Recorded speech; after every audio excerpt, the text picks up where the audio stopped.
ارے میں گسارو سویرے سویرے خرابات کے گرد پھیرے بپھیرے، کبھی اس طرف بھی گزر کر تو دیکھو بڑی رونقیں ہیں فقیروں کے ڈیرے۔ بڑی تمنا تھی کہ بڑی جگہ حاصل کریں گے اور بڑا اہتمام کر سکیں گے، لیکن انسان اپنے رب کے فضل کو نہ شمار کر سکتا ہے، نہ گن سکتا ہے، نہ تول سکتا ہے۔ ذالک فضل اللہ یؤتیہ من یشاء۔ میرے عزیزو، میں اور آپ مسلمان ہیں، اللہ کے گھر میں بیٹھے ہیں، وضو کے ساتھ آئے ہیں۔ زندگی ہم سے پہلے بھی بڑے لوگوں کی گزر گئی اور پھر وقت سمٹ گیا اور وہ قبروں میں چلے گئے۔ ہم بھی قطار میں موجود ہیں، کئی لوگوں کا نمبر لگ گیا ہے، کسی وقت بھی کسی کی بھی باری آ جائے گی۔ چند ایک ضروری چیزیں ہیں، ان کو اپنے ذہن میں اچھی طرح سنبھالیں۔ سب سے پہلے یہ سمجھ لیں کہ عمل زندگی کا حسن ہے، نیکی، پرہیزگاری، نماز، روزہ، حج، زکوٰۃ، خیرات، اخلاق، لیکن جو نجات کا دار و مدار ہے وہ عمل پر نہیں، وہ عقیدے پر ہے۔ اگر عقیدوں میں خرابی آ جائے، اللہ تعالیٰ کی ذات کے بارے میں، رسول پاک علیہ السلام کے کمالات کے بارے میں، حضور علیہ السلام کی طیب و طاہر آل پاک کے بارے میں، یا حضور کے جمیع صحابہ کے بارے میں کسی کے عقیدے میں کمی آ گئی، میرے نبی پاک علیہ السلام کی ذات کے بارے میں ہمیشہ اپنا عقیدہ اعلیٰ رکھنا، ستھرا رکھنا، اور اپنے ذہن میں یہ بات بٹھا کے رکھنا کہ بعد از خدا بزرگ توئی قصہ مختصر۔ کبھی کسی شخص کی کمزور بات کے پیچھے نہ چلنا۔ اللہ نے ہمیں رحمت للعالمین نبی کا غلام بنایا ہے۔ اللہ نے محبوب پاک علیہ السلام کو عظمتوں، شانوں، بلندیوں کے ساتھ بھیجا ہے۔ کبھی کسی ایسے بحث کا حصہ نہ بننا جو حضور کے کمال کو تولیں، یا نبی پاک کے علم کو تولیں، یا حضور کے فضائل کو تولیں، یا نبی پاک علیہ السلام کی عظمتوں کو تولیں۔ کبھی اس بات کے قائل نہ ہونا، یہ نظریہ لے کے ہم نے قبر میں جانا ہے کہ بلغ العلا بکمالہ کشف الدجی بجمال حسنت جمیع خصال صلو علیہ۔ حضور کی عظمتوں کے قائل رہنا، اور ہمیشہ قائل رہنا، اور جم کے قائل رہنا۔ کبھی کسی کمزور بات کا سہارا، لوگ بڑی کہانیاں سناتے ہیں، بڑی باتیں بتاتے ہیں، کبھی اس چکر میں نہ پڑنا۔ نبی پاک کی جتنی نسبتیں ہیں نا، ان سب کا احترام کرنا۔ ہمارے بزرگ نا جس گدھے مبارک پر محبوب سوار ہوتے نا، اسے گدھا نہیں کہتے، ہمارے بزرگ اسے کہتے ہیں دراز گوش شریف۔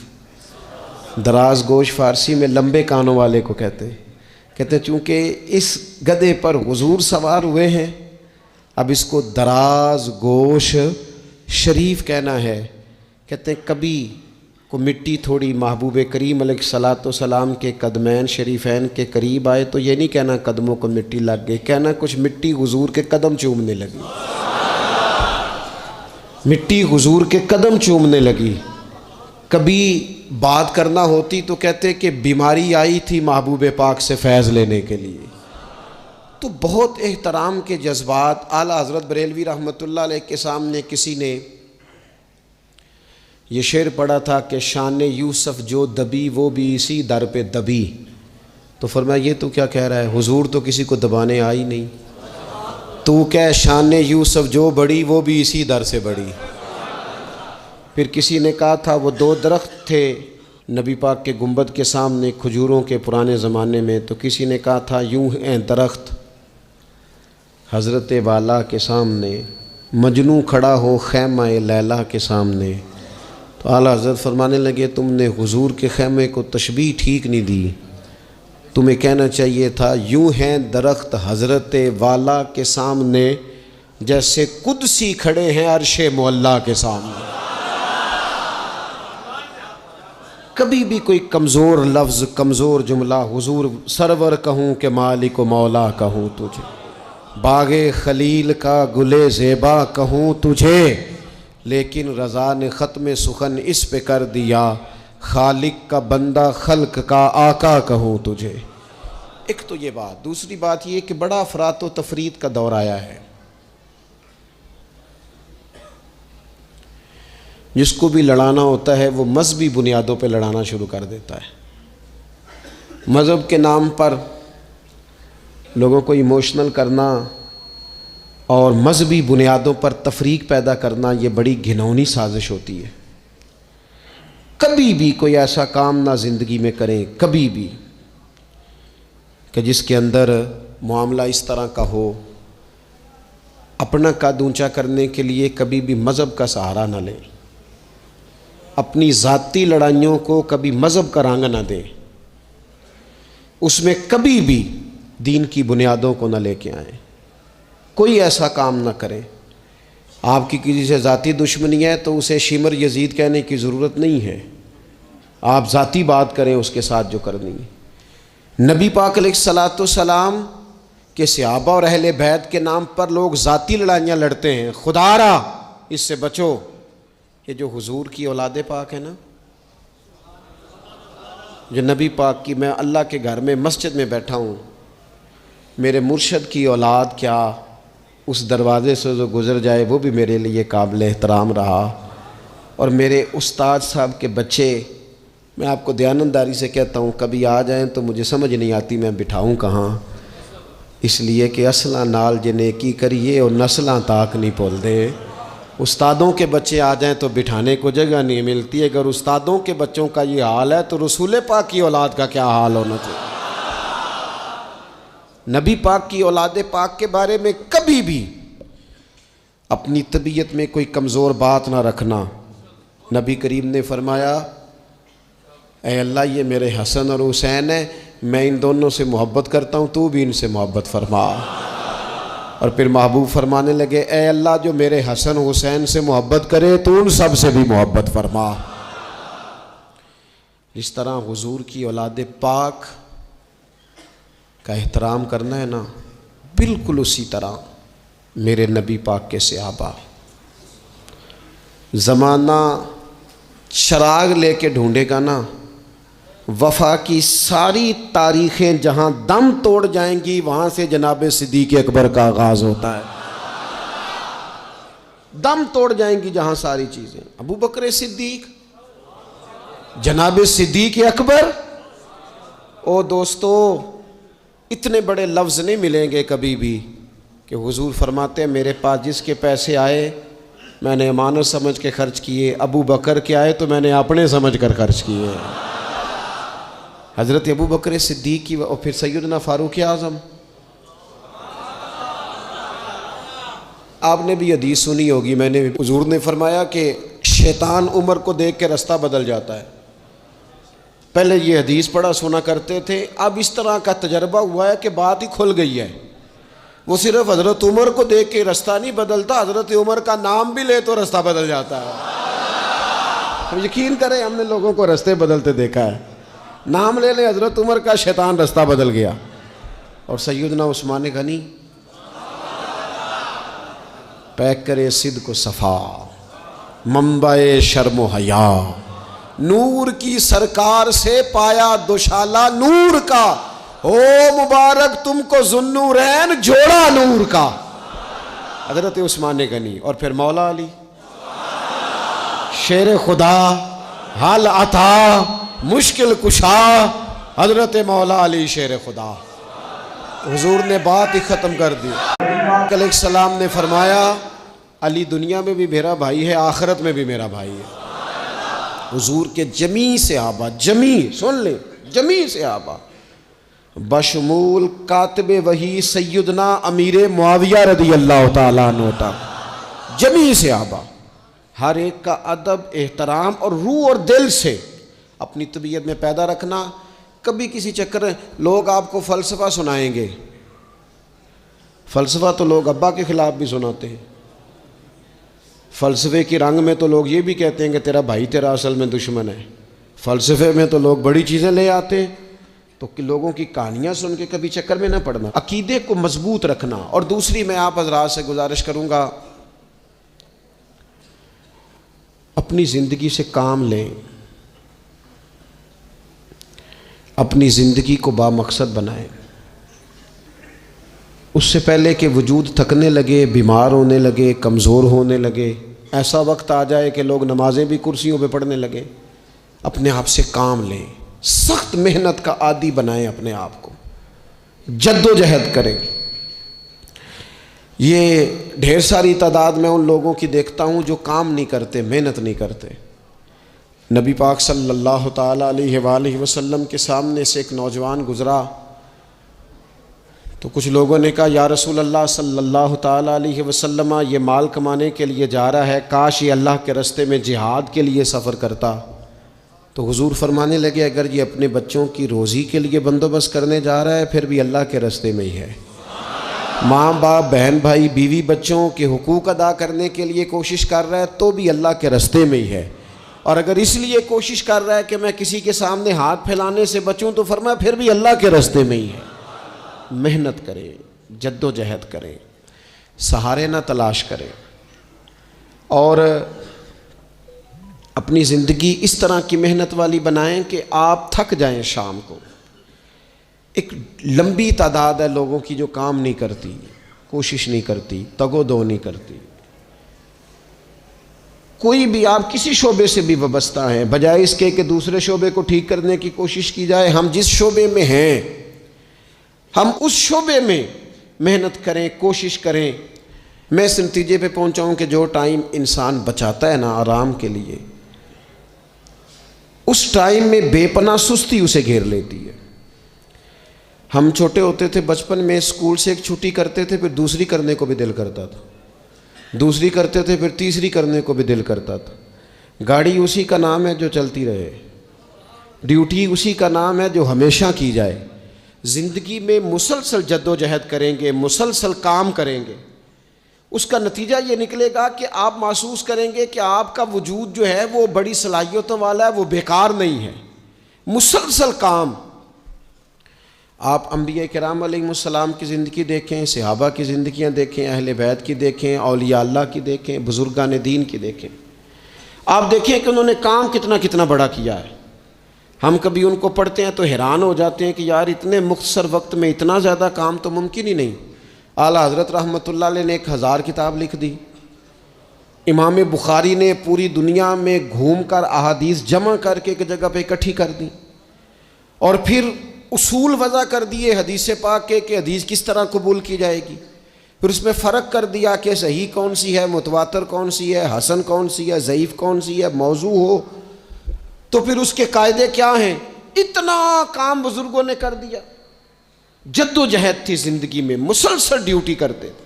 جب مسلسل کام کرتے ہیں نا، نبی پاک صلی اللہ تعالیٰ علیہ وسلم نے فرمایا جو آدمی محنت کرے، کوشش کرے اور شام کو تھک کے سو جائے، اللہ اس کے پچھلے گناہوں کو معاف فرما دے گا۔ تو چلتے رہیں، جد و جہد کریں، ہمت کریں، کوشش کریں۔ کبھی کبھی یوں ہوتا ہے کہ انسان سمجھتا ہے کہ میں نے کوشش تو کی تھی لیکن یار یہ میرے کوشش کرنے سے کوئی نتیجہ نہیں نکلا۔ عارف رومی رحمۃ اللہ علیہ فرماتے ہیں کہ ایک شہر ایسا تھا جس میں ایک بیماری بار بار حملہ کرتی تھی، تو 3-4 پہاڑیاں ایک دوسرے کے اوپر تھیں، اکٹھے پہاڑ بنے ہوئے تھے، اس کے اوپر وہ جڑی بوٹی تھی جس سے اس بیماری کا علاج ہوتا تھا۔ تو کئی حکیموں نے بتایا کہ اگر وہ جڑی بوٹی حاصل کر لی جائے تو تمہارے شہر کے لوگ صحت یاب ہو سکتے ہیں، پر وہ 4 پہاڑیاں اوپر نیچے، اور پھر ڈھلان بڑی سیدھی تھی، جو پیر رکھتا پھسل جاتا، کوئی جرت ہی نہ کرتا اوپر جانے کی، لیکن لوگ بیمار تھے، تکلیف میں تھے۔ بالآخر ایک شخص نے ارادہ کیا کہ کب تک لوگوں کو بیماری سے سسکتے، تڑپتے، مرتے دیکھتا رہوں گا۔ اس نے کلاڑا اٹھایا، ہتھوڑا اٹھایا، پہاڑ کاٹنا شروع کیا کہ میں سیڑھیاں بناؤں گا اوپر جانے کے لیے۔ فرماتے ہیں کہ وہ پہاڑ کاٹ رہا تھا تو جو قریب آتے تھے نا وہ اسے کہتے تھے پاگل ہو گیا تو اکیلا بندہ کیسے پہاڑ کاٹے گا، بیوقوف ہے چھوڑ دے۔ اس نے کہا یار تم ساتھ نہیں چل سکتے تو حوصلہ شکنی تو نہ کرو، مجھے کچھ کرنے تو دو۔ سالوں لگ گئے، ایک پہاڑ کاٹ کے سیڑھیاں بنائی اس نے، پھر دوسرا پہاڑ شروع کیا، پھر سالوں لگ گئے اور 2 پہاڑ کاٹے تھے، بڑھاپا آ گیا، بیمار ہو گیا، موت کا وقت آ گیا۔ اب چونکہ سیڑھیاں بن گئی تھی تو 2 پہاڑ کٹ گئے تھے، وہاں تک لوگ آنے جانے لگے تھے۔ این اس وقت جب وہ دنیا سے جا رہا تھا پھر بھی کچھ لوگ حوصلہ شکنی کر رہے تھے، اسے کہہ رہے تھے خدا کے بندے کیا نتیجہ نکلا؟ کچھ لوگوں کی ڈیوٹی ہوتی ہے اپوزیشن کا کردار ادا کرنا، وہ ہر موقع پر حوصلہ شکنی کرتے ہیں۔ اب اس پر آخری وقت آ گیا ہے، باوجود اس کے کچھ لوگوں نے جا کے کہا کیا نتیجہ نکلا جی؟ تیرے اوپر موت کا وقت آ گیا ہے، تو اوپر تک تو جا نہیں سکا، فائدہ کیا ہوا؟ وہ کہنے لگا بیوقوفو تمہیں پتہ ہی نہیں میں کامیاب ہو کے جا رہا ہوں۔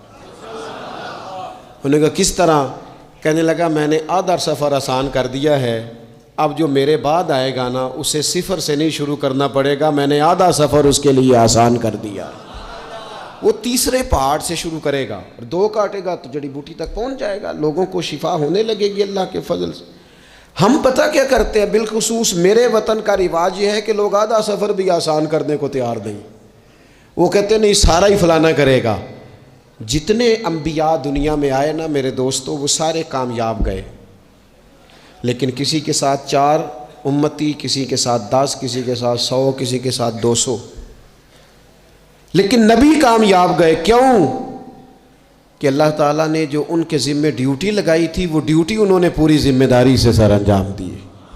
اس ڈیوٹی میں انہوں نے کبھی کوئی کمی دکھائی تو اپنی زندگی میں جد و جہد کریں، کام کریں، بیٹھ کر صرف بات نہ کریں، تنقید نہ کریں، بیٹھ کر صرف منصوبہ بندی نہ کریں۔ اور میرے ملک میں بالخصوص یہ کام ہوتا ہے، تبصرے کرو، چینل کھولو، تنقید کرو، اندر کی خبر لے کے آؤ، کوئی کہانی سناؤ، کوئی نئی سٹوری بناؤ، لیکن کام نہ کرو۔ بڑی خوبصورت بات کی شاعر نے، اس نے کہا شکوہ ظلمت شب سے تو کہیں بہتر تھا، اپنے حصے کی کوئی شمع جلاتے جاتے۔ لوگ تعلیم نہیں حاصل کر رہے تو بھئی آپ ایک بچے کا خرچ اٹھا لیں، کسی غریب کا آپ اسے پڑھا دیں، ایک بندہ تو آپ کی وجہ سے تعلیم یافتہ ہو جائے۔ لوگوں کو کھانا نہیں مل رہا، بھوکوں مر گئے لوگ، حکومتیں کچھ نہیں کر رہی، آپ 10 بندوں کی ذمہ داری اٹھا لیں، آپ غریبوں کو دیکھ لیں، 10 لوگوں کے گھر میں آپ کھانا پہنچانا شروع کریں۔ اور یہ ہوتا رہا ہے، لوگ یہ کام کرتے رہے، یہ ڈیوٹیاں ہمارے بزرگوں نے سر انجام دی ہیں، 2 کر کے، 4 کر کے، 6 کر کے انہوں نے کام کیا ہے۔ اپنی ذمہ داری کا احساس کریں، مسلسل کام کریں، مسلسل جد و جہد کریں، مسلسل ڈیوٹی کریں۔ اور پھر میری تیسری گزارش آپ سے یہ ہے کہ جس طرح آپ اپنے اپنے گھر میں آپ کی ذمہ داریاں ہوتی ہیں، اور اگر آپ ذمہ داری ادا نہیں نہ کرتے تو احتجاج ہوتا ہے۔ ماں کو ٹائم نہیں دیتے تو ماں بھی احتجاج کرتی ہے، گھر والی کو ٹائم نہیں دیتے تو وہ بھی احتجاج کرتی ہے، دوستوں کو وقت نہیں دیتے تو وہ بھی اس کا شکوہ کرتے ہیں۔ تو آپ کے ذمے جتنی بھی ذمہ داریاں ہیں، آپ پڑھاتے ہیں، کلاس میں وقت پہ نہیں آتے تو اس کا اظہار کیا جاتا ہے۔ ہم نے اپنے اپنے ذمے جو ذمہ داریاں لی ہیں پوری کرتے ہیں۔ میں آج آپ کو یہ پیغام دینا چاہتا ہوں کہ ایک ایک ڈیوٹی دین کی بھی اپنے ذمے لیں، ایک ایک ڈیوٹی، ایک کام اپنے ذمے لے لیں۔ آپ اپنے اپنے علاقے کی مسجد میں جھاڑو دینے کی ڈیوٹی لے لیں، آپ یہ ذمہ داری لے لیں کہ مجھ سے کچھ نہیں ہو سکتا تو میں ہفتے کے بعد مسجد میں جاؤں گا اور قرآن مجید کو میں صاف کر کے جھاڑ پونچھ کے ترتیب کے ساتھ مرتب کروں گا۔ مجھے اگر ناظرہ قرآن مجید ٹھیک پڑھنا آتا ہے تو میں 10-11 بچوں کا روز سبق سنوں گا، آگے پڑھاؤں گا۔ کوئی ذمہ داری لیں، دین کی کوئی ڈیوٹی اپنے ذمے لیں۔ اگر مالی طور پر آپ تعاون کر سکتے ہیں تو کسی جگہ، کسی مسجد میں، مدرسے میں، خیر کے کسی کام میں شامل ہو جائیں۔ دین اسلام کے ساتھ عملاً تبلیغ میں اپنا کام کریں، ذمہ داری ہر دنیا کا کام مینج کر کے مرتب کر کے کیا جانے لگا ہے۔ معیشت ہو، معاشرت ہو، تعمیرات ہو، دین کا کام ہے وہ اسی طرح چل رہا ہے۔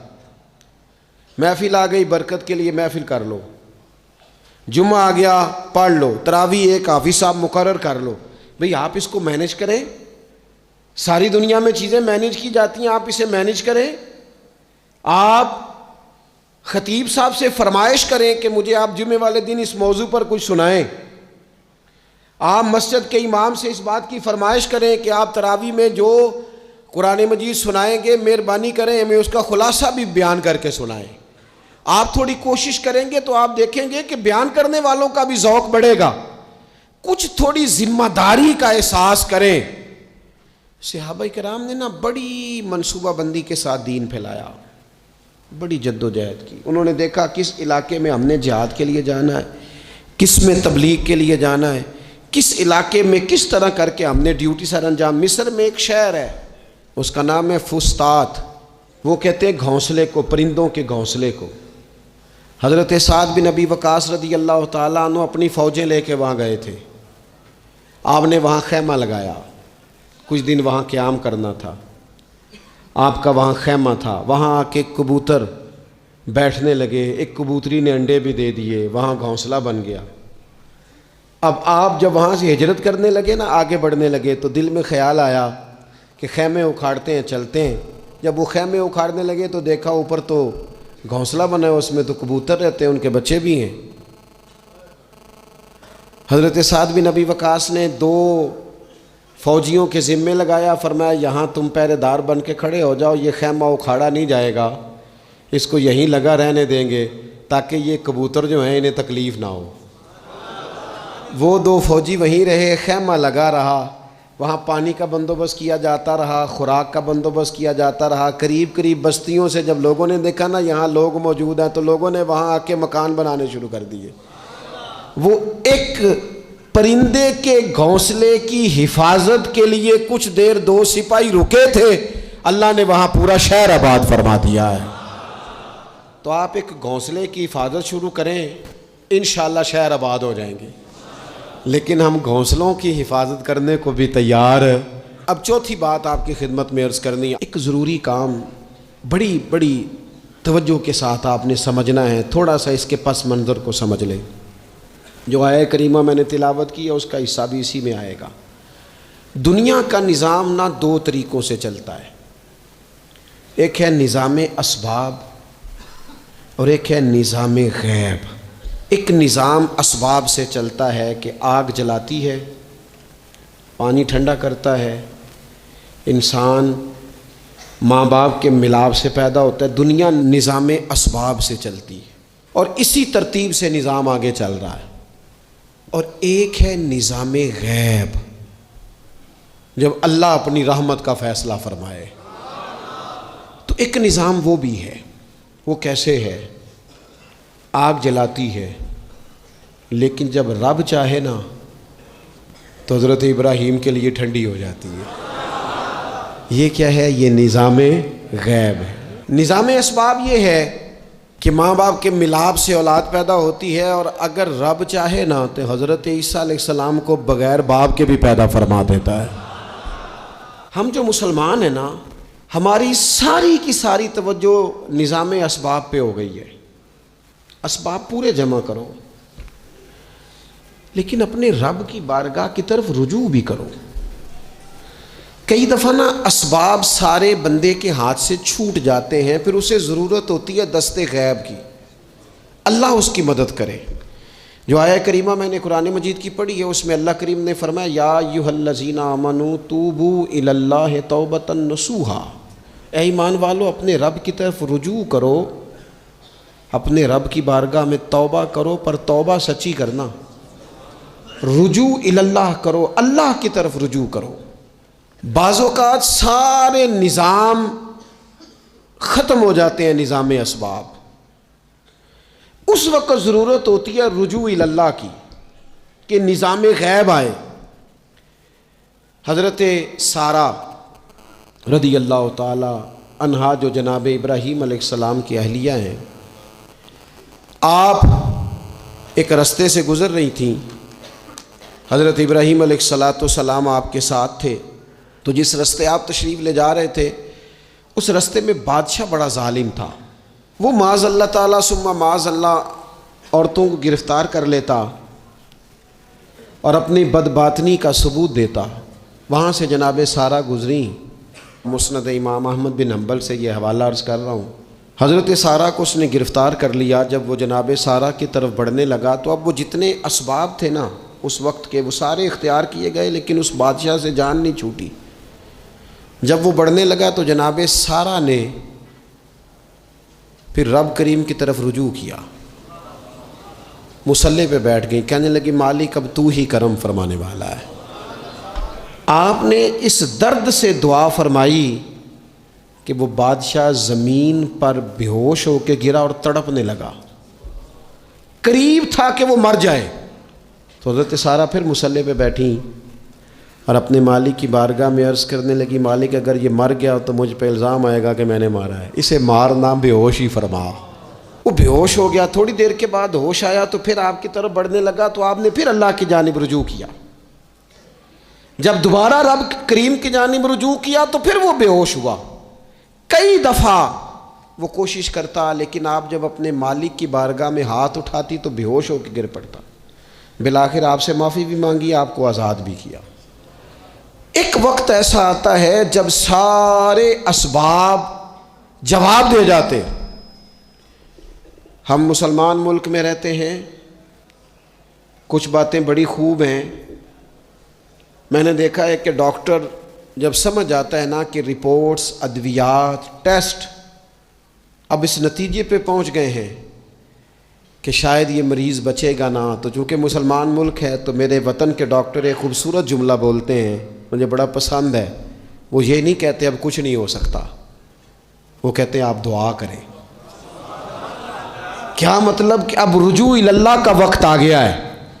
ہمارے پاس جو شعور تھا، علم تھا، وہ ہم نے خرچ کر دیا۔ اب ٹائم ہے کہ رجوع اللہ کریں، آپ اللہ کی بارگاہ۔ یہ بڑا خوبصورت جملہ ہے، اچھی باتوں کا بھی تو ذکر کرنا چاہیے نا۔ یہ خوبصورت جملہ ہے کہ آپ دعا کریں۔ ایک وقت آتا ہے جب دعا کی ضرورت ہوتی ہے، دست غیب کی ضرورت ہوتی ہے۔ نبی پاک علیہ السلام 313 کو لے کے جب میدان میں آئے تھے تو ظاہری اسباب تو یہ تھے کہ 1000 سے مقابلہ کیسے ہوگا۔ تو پھر میرے کریم نے پتہ کیا کیا، حضور نے پھر رب کریم کی طرف رجوع فرمایا، اور پھر اللہ کی مدد فرشتوں کی صورت میں آئی۔ ایک خاتون تھی حضرت زنیرہ رضی اللہ تعالی عنہ، یہ صحابیہ ہیں، یہ مسلمان ہو گئیں۔ کفار نے انہیں مارا، تکلیف تھی، بڑی اذیت سے گزری، یہاں تک کہ ان کی بینائی چلی گئی۔ جب نظر آنا بند ہو گیا نا تو دور تھا مکے کا، کفار کی عورتوں نے معاذ اللہ تانا دیا کہ دیکھا نا لات و منات، یہ ان کے بتوں کے نام ہے، معاذ اللہ لات و منات تیری نظر لے گئے، اب تو کیا کرے گی؟ تو انہوں نے جب یہ تانا دیا تو جناب زنیرہ رضی اللہ تعالیٰ عنہ نا ایمان، عقیدہ، یقین، توکل، اللہ کی بارگاہ کی طرف رجوع، سارے حوصلے جمع کر کے کہنے لگی چپ کرو، اگر میرا رب چاہے گا تو اسی طرح میری آنکھیں واپس لوٹا دے گا، پورے توکل سے۔ اور پھر آپ نے دعا مانگی، اے اللہ مہربانی فرما، یہ مجھے تانا دیتے ہیں کہ اگر تو نے دل مسلم کی دل جوئی نہیں تو تانا دیں گے بت کے مسلم کا خدا کوئی نہیں۔ مالک مہربانی فرما۔ وہ رجوع اللہ کیا، رات کو سوئی تھی تو آنکھوں میں روشنی نہیں تھی، جب صبح اٹھی تو دونوں آنکھوں کو اللہ نے روشن فرما دیا تھا۔ میں عرض کر رہا ہوں کہ وقت ہے ہمارے اوپر کہ اب ہمیں اپنے رب کی بارگاہ کی طرف رجوع کرنا چاہیے۔ جب بندہ اللہ کی جانب رجوع کرتا ہے نا، نبی پاک علیہ السلام نے فرمایا جب تم استغفار کرتے ہو نا تو اللہ ہر مشکل سے نکلنے کے لیے تمہیں رستہ عطا فرماتا ہے، اور اللہ تمہیں وہاں سے رزق عطا کرتا ہے جہاں سے تمہارا کبھی گمان بھی نہیں گیا ہوتا۔ کبھی نہ توجہ کریں، جب پوری طرح ٹوٹ جائیں نا پھر توجہ کریں رب کی جانب، جب پوری کوشش کریں کام نہ ہو تو پھر بیٹھ جائیں اپنے مالک کی بارگاہ میں۔ مالک اسباب جمع کر لیے، اب تو مدد فرما۔ جب پوری طرح حضرت ابراہیم علیہ السلام کے پاس مہمان بڑے آیا کرتے تھے، مہمان نواز بھی بڑے تھے، بغیر مہمان کے کھانا ہی نہیں کھاتے تھے، بڑے مہمان نواز تھے۔ تو قحط پڑ گیا مصر میں، غلہ ہی نہیں ملتا۔ حضرت ابراہیم کا ایک دوست تھا، آپ فلسطین میں تھے، وہ مصر میں تھا۔ آپ نے اس کے پاس اونٹ بھیجے کہ 4-5 اونٹوں پر غلہ اناج رکھ کے مجھے روانہ کر، تاکہ میں اپنے جو میرے پاس مہمان جمع ہیں ان کو کھانا تو دے سکوں۔ وہ اونٹ روانہ ہو گئے۔ حضرت حکیم الامت مفتی احمد یار خان صاحب رحمۃ اللہ لکھا ہے، چلے گئے اونٹ۔ اب مہمان جمع ہیں، ان کو بھی خبر دے دی گئی ہے کہ آپ فکر نہ کریں، غلہ مصر سے آنے لگا ہے، کھانا ملے گا۔ لیکن جب وہاں اٹھ گئے تو انہوں نے کہا قحط چونکہ بہت زیادہ تھا، اناج ساری ہم تقسیم کر چکے ہیں، اب تو ہمارے پاس غلہ نہیں ہے۔ وہ خالی آ گئے واپس۔ جب وہ خالی واپس آ رہے تھے نا اونٹ، تو جو آپ کے خدام لینے گئے تھے ان کے دلوں میں یہ خیال آیا کہ ہم اگر خالی واپس جائیں گے تو وہ جو مہمان ہیں وہ دیکھیں گے تو وہ تو بڑی آس امید لگائے بیٹھے ہیں کہ ہمیں آج کھانا ملے گا، تو وہ تو بیچارے مایوس ہو جائیں گے۔ انہوں نے اس طرح کیا کہ رستے میں کچھ ریت بھر لی ان بوریوں میں اور اونٹوں پہ ان کو رکھ لیا، تاکہ پھر جا کے حضرت ابراہیم سے عرض کریں گے، وہ خود ہی لوگوں کو سمجھا دیں گے، ایسے خالی اونٹ لے جانا بہتر نہیں۔ حضرت حکیم الامت رحمۃ اللہ علیہ لکھتے ہیں کہ حضرت ابراہیم علیہ السلام آرام فرما تھے، خدام نے جا کے اندر جہاں وہ سامان رکھا جاتا تھا وہاں ریت سے بھرے ہوئے بوریے رکھ دیے، وہ چلے گئے۔ حضرت ابراہیم کی زوجہ جناب ہاجرہ اٹھی، انہوں نے کہا میں منہ کھولتی ہوں، گلے کا گندم پیستی ہوں، کھانا بنا کے دیتی ہوں۔ جب انہوں نے منہ کھولا نا اس کا، بوری کا، توڑے کا، اس بوریے کا، تو کہتی ہیں اتنی بہترین گندم نکلی کہ میں نے زندگی میں کبھی نہیں دیکھی تھی۔ پیسی گئی، پکائی گئی، کھانا چلنے لگ گیا۔ حضرت ابراہیم علیہ السلام بیدار ہوئے، دیکھا لنگر چل رہا ہے، مخلوق خدا کھا رہی ہے۔ دنیا آوے تے کھا جاوے تے راضی ہوئے بلا، لوگ کھا رہے ہیں، چل رہا ہے سلسلہ۔ تو حضرت ہاجرہ، وہ خواتین گھر میں کچھ چیز آئے نا تو کہتی ہیں اس دفعہ چاول بڑے اچھے آئے، اس دفعہ گندم بڑی اچھی آئی، یا آٹا پس کے آیا، یہ بڑا عمدہ ہے۔ تو حضرت جناب ہاجرہ رضی اللہ تعالیٰ عنہ حاضر بارگاہ ہو کے عرض کرنے لگی، یہ جو آپ کا مصری یار ہے نا، اس نے جو گندم بھیجی ہے بڑی کمال ہے۔ تو حضرت ابراہیم تو جانتے تھے بات کو، فرمانے لگے یہ میرے مصری یار نے نہیں بھیجی، یہ میرے عرشی یار نے بھیجی ہے، یہ عرشی یار نے بھیجی ہے۔ اور وہ جب بھیجتا ہے تو کمال بھیجتا ہے، وہ جب عطا کرتا ہے تو بے حساب ہی عطا کرتا ہے۔ او میرے دوستو، امت کو ضرورت ہے اس وقت دست غیب کی۔ پاکستان کبھی نہ بنتا اگر اللہ تعالیٰ کی غیبی طاقتیں مدد نہ فرماتی۔ پاکستان کبھی نہ بچے گا اگر خدا کی مدد شامل حال نہ ہوگی۔ ہمیں اجتماعی طور پر رجوع اللہ کرنا ہے۔ ہمارے جتنی انفرادی مشکلات ہیں، ہم کسی تکلیف میں، دکھ میں مبتلا ہیں، اللہ کی طرف رجوع کریں، اپنے رب کی بارگاہ کی طرف رجوع کریں، اور جو ہمارے اجتماعی مسائل ہیں ان میں بھی اللہ کی بارگاہ کی طرف رجوع کریں۔ جب ہم یہ رجوع کریں گے مالک کے حضور تو پھر اللہ ہمارے لیے راستے واضح فرمائے گا۔ یہ رجوع کس طرح کیا جائے؟ میں نے اپنے ساتھیوں کے ذمے، بالخصوص جو یہاں خانقاہ شریف سے وابستہ ہیں، وہ اگر سمجھیں گے میں حکم دے رہا ہوں تو اس کو حکم سمجھ لیں، اور باقی اگر احباب میری بہت زیادہ درد مندانہ گزارش سمجھیں تو یہ میری گزارش سمجھ لیں۔ 5 وقتہ نماز کے ساتھ کچھ تھوڑی سی عبادت رات کی ضرور شروع فرمائیں۔ 2 رکعت ہو جائے لیکن رات کو تنہائی میں اپنے رب کی بارگاہ میں عبادت کے لیے ضرور حاضر۔ حضرت عبداللہ ابن عمر رضی اللہ تعالیٰ عنہ فرماتے ہیں کہ مغرب کی نماز پڑھ کے کچھ لوگ گھر چلے گئے، ہم لوگ بیٹھ گئے کہ تھوڑا سا تو ٹائم ہے، عشاء پڑھ کے ہی جائیں گے۔